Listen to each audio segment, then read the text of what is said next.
What is up, and welcome back to the SuperCoach Experience podcast. I'm your host, Brandon Savage, the coach of the Savage Turbos. We're here today for a team reveal, the final team reveal before round 0 kicks off in Las Vegas, and damn, I'm excited. Me and Timmy headed to Panthers in Penrith with the Levels crew for the Jim Beam event at Panthers, so we're super keen for that.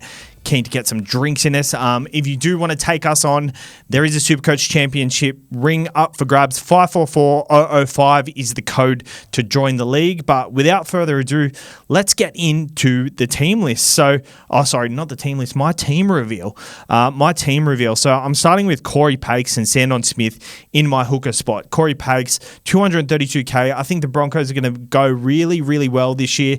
And I think off the back of their dominant forward pack, someone like Corey Pakes, if he gets at least 40 to 50 minutes, he's going to get attacking stats in there. I don't mind the fact that he's been around the traps for a long time, but the fact that he's been given the nod for that starting role, I think off the back of the pack, he's going to get enough attacking stats for him to be a good purchase. So I love Corey Pakes at the price, 230K. There are a lot of cheap hookers in the kind of hooker spot. We've got Owen Paddy, who was named this week. You can handcuff him with Tom Starling potentially. But for me, I think Pakes is going to be nice, short and sharp. And you'll be able to move him on very quickly, whereas on Paddy, I think he's going to be a very slow burn. Sandon Smith, I don't need to say anymore. Yes, the Roosters were a bit ordinary in their first trial, second trial against the Newcastle Knights, but I think starting 5'8", that is goal kicking, I think that is handy. My starting front rows are Terrell May and Aaron Clark. Terrell May, he's a lock and load. He's my captain round 1.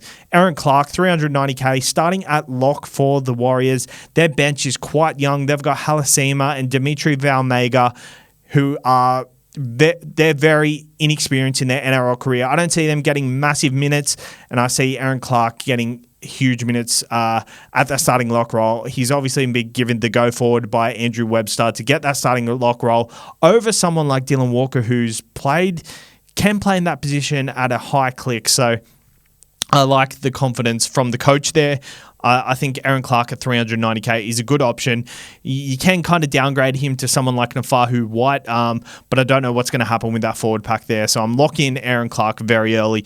Corey Horsburgh is my other front row forward off the bench. Obviously, if I'm going to captain Terrell May, I can't start Aaron Clark and Corey Horsburgh this weekend. I've got to have my options open for Terrell May to be my starting front rower.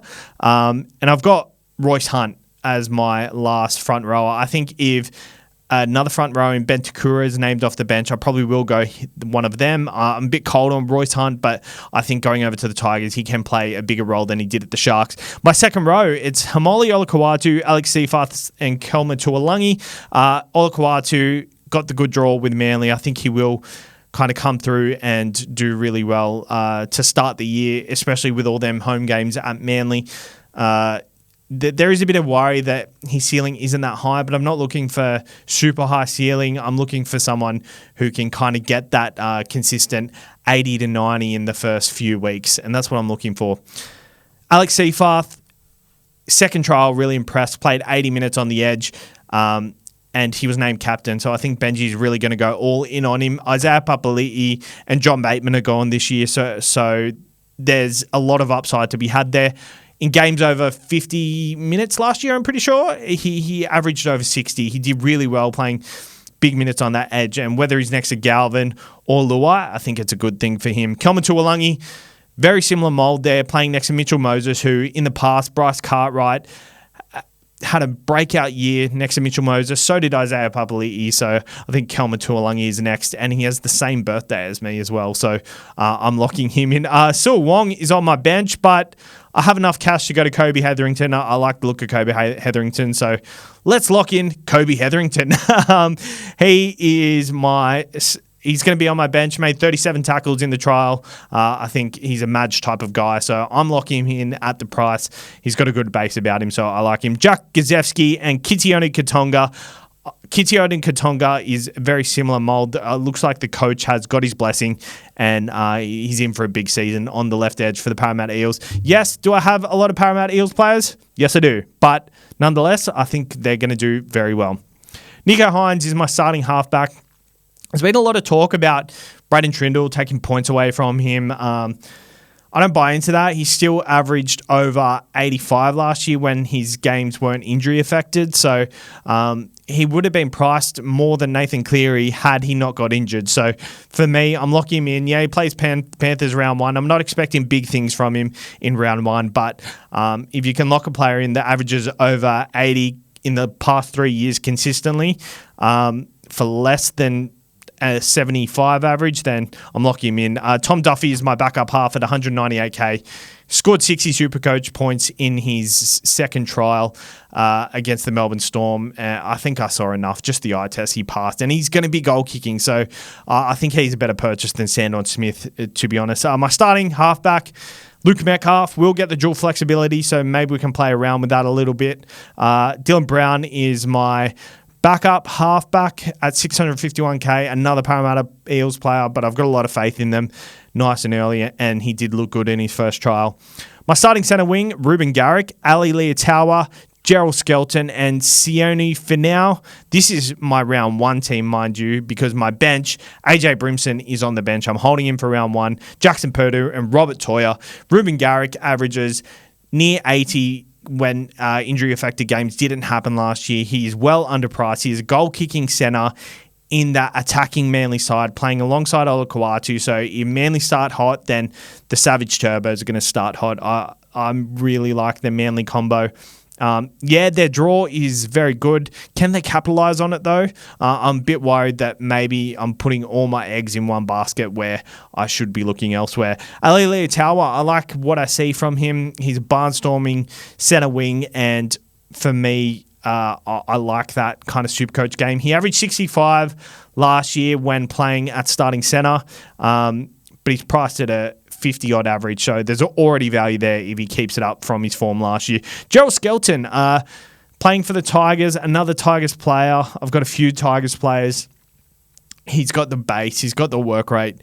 I'm very excited for Gerald Skelton this year. I think he's like the Greg Marju of a couple of years ago. Just needs a go, and then you just roll with it. Sione Finau for the St. George Illawarra Dragons scored 4 tries in the first half for the Dragons. Gutho really favours his left edge heavily. We saw Sevo every time him and Gutho were on the field. Sevo scored a lot of tries, and Sevo is probably not the type of person that would score a lot of tries by himself. So I think Gutho, and especially adding Holmes into that centre, I think that's going to be a lethal combo there. AJ Brimson, I love what I saw from the Titans. They got a pretty good draw early on, 530k. He averaged 69 when playing starting 5'8" in 2023. So I'm locking AJ Brimson in at in centre wing. He will be available at 5'8" shortly, but he is so far underpriced from what he can produce. Jackson Purdue killed it on the weekend. Looks a good cheapie prospect. And Robert Toyer, I think you've got to start with these bottom dollar guys. My back 3, Kalen Ponga, Reece Walsh, and Tom Trbojevic. Yes, I'm skipping Iongi. Iongi looks great, but I can't go past these 3 guys. Realistically, what are you doing if you're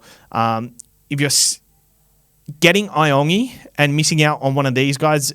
Realistically, you're putting up these guys against these other guys that you could potentially... I don't know if that makes sense, but like hypothetically, the way I see it, if you go Iongi and, a gun second row like Hopgood versus going Walsh and, a mid-range second rower like Tuolungi, then I think you get more points early on with Walsh and Tuolungi compared to Iongi and Hopgood, because I think Walsh has good upside. But yeah, that's just my way of justifying it. I think the 3-gun fullbacks is the way to go, and if Iongi kills it early on, then I will reassess and potentially downgrade one of these guys in round 3. Kalen Ponga has a bye in round 4, so if Kalen Ponga's kind of not performing, then I definitely open to downgrading there. But that is my team reveal, guys. Thank you for tuning in. The footy is back Sunday. Can't wait. Make sure to join that league code 544005.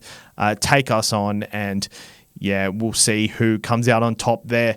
Shout out to Picklebet as well. Head over to picklebet.com.au. Use the code TURBO. Make sure to know what you're really gambling with. For free and confidential support, call 1-800-858-858. Cheers, guys.